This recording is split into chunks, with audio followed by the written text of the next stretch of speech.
4, 3, 2, 1, tekst. Oddaja Preverjeno res je že stara, recimo, ali pa mlada, 22 let. Zdaj, če uporabim znan izrek hollywoodske zvezde, ki je rekla, za Katedralo to niso kakšna leta, za oddajo pa že kar.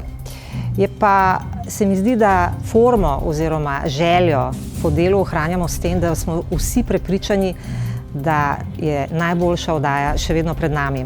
Opisala bom delovni teden novinarja, ki dela za Preverjeno. V ponedeljek ima ekipa od 9 do 5 recimo in divja po Sloveniji gor dol in snema.